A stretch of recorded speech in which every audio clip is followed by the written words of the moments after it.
Buenos días, buenas tardes, buenas noches.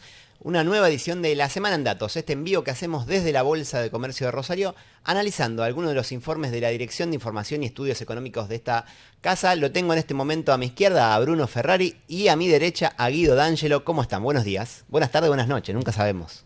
Todo bien por acá, todo Hola, tranquilo. Juan. ¿Ustedes ven videos de YouTube más a la mañana, a la tarde, a la noche? Mediodía con el almuerzo, siendo lunes temprano. Puede ser, también a la noche, cuando uno descansa. Sí, yo a veces Puede ser. pongo algún que otro video a la noche para quedarme dormido. Espero que no sea el caso, que este no los aburra y que en todo caso tengan ganas de seguir viendo el resto de los videos de La Semana en Datos. En este momento, semana mundialista, en el medio del mundial, y traemos un informe que tiene que ver un poco con esta coyuntura mundialista, porque los rivales de Argentina en la primera ronda son rivales en lo deportivo, pero también tenemos asociaciones comerciales, vínculos comerciales más bien, con quienes son nuestros rivales en el grupo J, si no me equivoco y no me recuerdo mal la memoria. Sí, señor. Y bueno, tenemos un informe sobre eso. Guido, ¿querés contarnos un poco, bueno, cómo son las relaciones comerciales con Argelia, con Austria y con Jordania? Bueno, Juan, arrancamos por el primer triunfo, el 3-0 con Argelia. Argelia es el tercer comprador más importante de maíz argentino, dicho sea de paso. O sea, un socio comercial importante, Sí, no estamos claro. hablando de una cuestión marginal. No, segundo complejo exportador más importante del agro es el complejo maíz, y Argelia es el tercer socio atrás de Vietnam y Egipto. El 3-0, está todo el 3 ahí, todo Claro, tiene que ver con todo.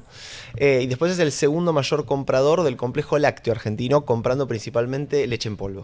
Uno no se imaginaría, al menos el hombre de a pie, quien por ahí nos sigue el día a día de los vínculos comerciales argentinos, una nación quizás un tanto desconocida para el común de la población, que sea tan importante en el vínculo comercial. ¿Esto tiene alguna explicación? ¿Podemos darle algún marco a este vínculo? Bueno, Argentina tiene relaciones comerciales relaciones diplomáticas más bien con Argelia desde la independencia prácticamente, a principios de los 60, y hay algo muy estructural que tiene que ver con la demanda de forraje y el consumo de lácteos de la población. Un promedio mundial son 90 litros de leche por persona por año, no de leche cruda, sino en todos productos lácteos. En Argelia este número es 145 litros por persona Claro, por año. bastante por encima del promedio. Exactamente. Entonces, bueno, hay una demanda de más forraje para alimentar animales y también propiamente de lácteos propiamente dicho. Bien, o sea que primer rival de Argentina, que Argentina, bueno, lo pasó por arriba. En lo comercial, tratemos de cuidar. La próxima, de última, bueno, estuvo bien 3-0. El problema hubiera sido si le ganábamos por mayor diferencia, que capaz que eso nos alejaba de los vínculos comerciales.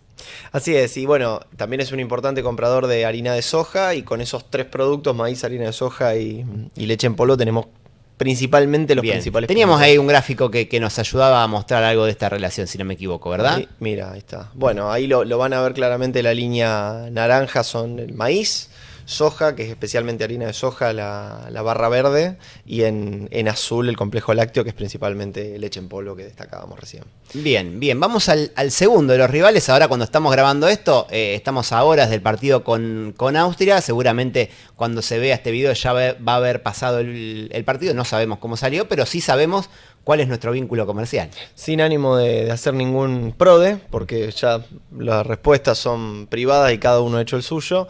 Austria es un importante destino. Hay un número que destacar, a diferencia de que Argelia tiene un comercio anual de más de $1.000 millones al año. En Austria los números están más cerca de los $100 millones, pero principalmente porque es un comercio intra-Unión Europea. El 70% del comercio de Austria es un comercio intra-Unión Europea, con socios de este bloque con el que Argentina acaba de firmar un acuerdo en el marco del Mercosur, creando el área de libre comercio más grande del mundo. O sea, los principales productos que comerciamos con Austria son cueros bovinos, vinos y huevos, y tenemos muchísimo potencial ahora con el acuerdo para crecer todavía más en estos productos y en muchos más. Se puede decir que estos 100 millones de alguna manera son una línea de base, quizás para de acá a unos años analizar el impacto de la apertura comercial y de la firma del acuerdo comercial, entiendo, ¿no? Sin lugar a dudas, eso seguro. Bien, y vamos al último de los rivales, Jordania, que por lo que estuve pispeando también es un socio comercial relativamente importante para la Argentina, ¿no? Sí, claro, Jordania, bueno, además es un país mucho más pequeño que Argelia, y tenemos también un gráfico. Vamos a encontrarnos que es un gran demandante de harina de soja y también de maíz, en números muy relevantes de comercio. Fíjense, algunos años más de 1.000 millones de dólares y el año pasado más de 700 millones de dólares de exportaciones, principalmente también en harina de soja y en maíz, para alimentar a su población, principalmente a su ganado. Y destacar que Jordania forma parte de Medio Oriente, que como región en su conjunto es el segundo superávit comercial más importante de la Argentina, Bien. en términos de exportar más de lo que importamos, ¿no? Claro.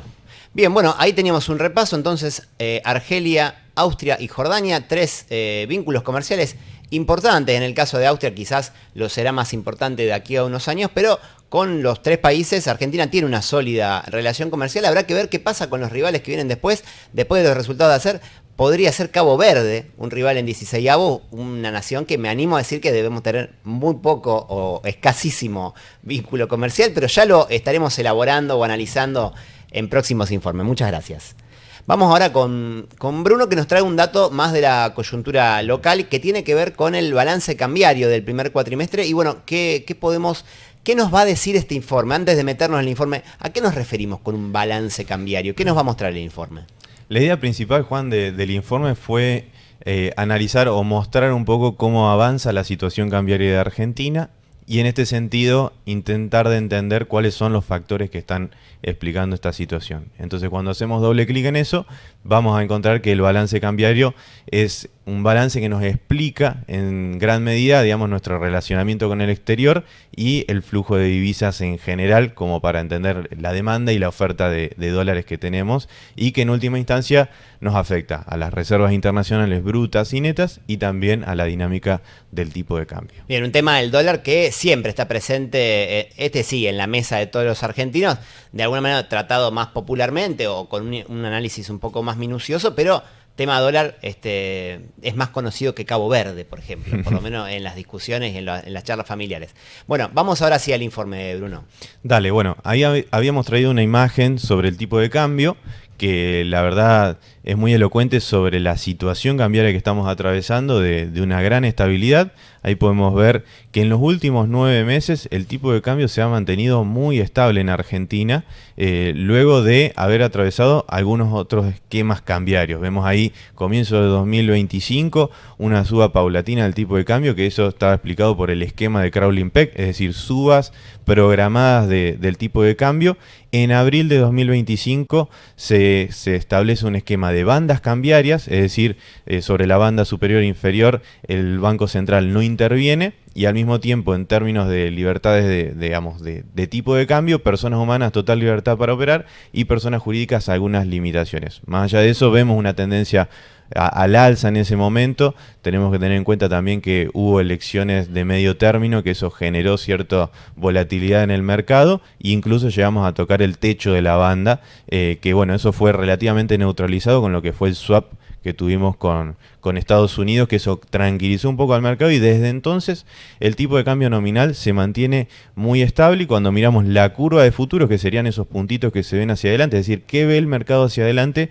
Ven una suba paulatina del tipo de cambio, pero cuando analizamos cuál sería la suba anual esperada por el mercado para 2026, estaría en torno al 12%. Entonces, bueno, este es un poco el escenario en general que tenemos para lo que es el tipo de cambio y ahí surge la pregunta, bueno, ¿qué nos explica esta situación de mayor estabilidad cambiaria? Y aparece ahí lo que es el balance cambiario.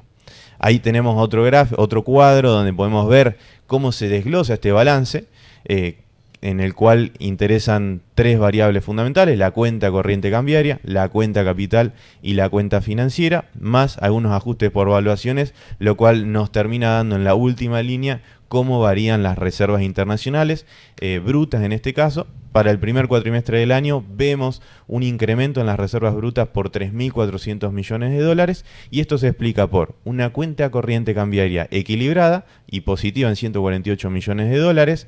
Vemos ahí las variables que lo explican esta cuenta corriente cambiaria y tenemos exportaciones netas de bienes, es decir, cobros por exportaciones y pagos por importaciones. Vemos agroindustria, minería y energía con saldos muy positivos. Vemos en el caso de agroindustria que en 2022 se alcanzó un récord de liquidación neta de dólares por comercio de bienes por 15.457 millones de dólares. Este año el valor es menor, en torno a 12.000, pero vemos que aparece minería y energía, 5.500 millones de dólares dólares aportando en términos netos, mientras que en 2022 era prácticamente nulo. Entonces, cuando consideramos estos tres sectores en su conjunto, en 2026, para el primer cuatrimestre, vemos una liquidación récord. Eso fue fundamental para la cuenta corriente. Después, el resto de los sectores, menor necesidad de importaciones, y en el caso de servicios, mermó ese déficit, con lo cual todo esto nos da una situación más equilibrada de la cuenta corriente. Y por el lado de los flujos financieros, ahí vemos 2025, enero-abril, un saldo positivo por casi 13.000 millones de dólares, y este año 2.200. Tengamos en cuenta que en 2025 tuvimos el ingreso de dólares por un desembolso del FMI en abril por en torno a 12.000 millones de dólares. Este año no estuvo, y claro, a pesar eso de es eso... lo que principalmente explica ese salto grande en el año pasado, entiendo. Claro, sí. Este año eso no estuvo, y a pesar de no tener el desembolso del fondo, en este primer cuatrimestre estamos viendo un desempeño positivo de los flujos financieros por 2.200 millones de dólares, donde aparece la financiación mayormente hacia el sector privado, que están ingresando en alguna medida por minería y energía, y otros flujos financieros que también están ayudando positivamente. Es decir, factores comerciales como agroindustria, minería y energía realizando aportes claves, menos déficits comerciales de otros sectores, menos déficit de servicios, y por el lado financiero, financiaciones para lo que sería empresas de distintos sectores que están ayudando, sin tanto desembolso de lo que sería organismos internacionales este año. Bueno, muy bien, hasta acá una nueva edición de La Semana en Datos, este envío que hacemos desde la Bolsa de Comercio, siguiendo los informes del informativo semanal. Ahí tienen el QR donde pueden acceder a los informes que semana a semana actualiza el equipo de economistas de la Bolsa de Comercio. Desde acá, muchísimas gracias. Nos pueden seguir en las redes sociales, en cualquiera de ellas. Este envío, por supuesto, queda en YouTube. También nos pueden seguir por Spotify. Los invitamos a seguirnos semana a semana. Muchísimas gracias.